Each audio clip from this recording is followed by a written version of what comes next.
Io faccio parte dell'associazione Mario Tommasi, che è un'associazione che lavora all'interno del villaggio Sant'Antonio, che è un centro che ospita,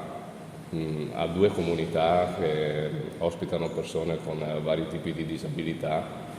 Essenzialmente gli ospiti hanno dai 35 ai 50, 60 anni, quindi sono comunque nell'età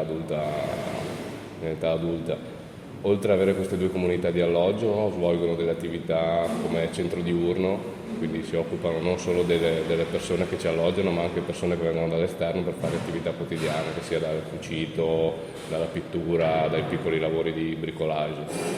E inoltre hanno anche un centro che si occupa di attività pomeridiane per i bambini.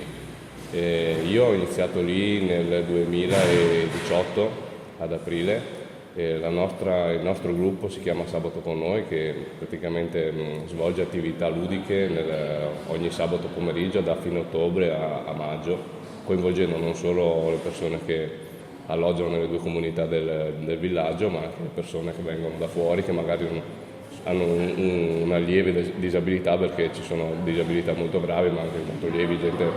con cui riesci tranquillamente a parlare e ti capiscono. È un bel gruppo, in totale seguiamo sui 30-40 ragazzi, e noi che svolgiamo queste attività qua, siamo tutti ragazzi tra i 20 e i 25 anni. Io sono uno degli ultimi arrivati, mentre quelli che ci sono da più tempo sono anche da 8-9 anni, quindi è un gruppo molto, molto coeso, che c'è da molto tempo. Ho cominciato volontariato, era da tanti anni che volevo cominciare a svolgere attività che non riguardassero solo me stesso, ma anche persone che necessitano di un supporto, e ho cominciato da lì, scelto a caso perché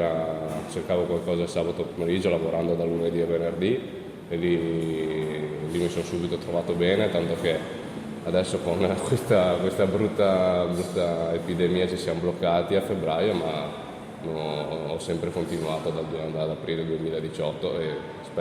speriamo che riusciremo a riprendere a ottobre. E niente, il volontariato è una cosa che consiglio a tutti, perché dà più senso alla vita di ognuno e ti fa sentire meglio, qualsiasi sia il campo in cui tu vada a fare volontariato, fallo.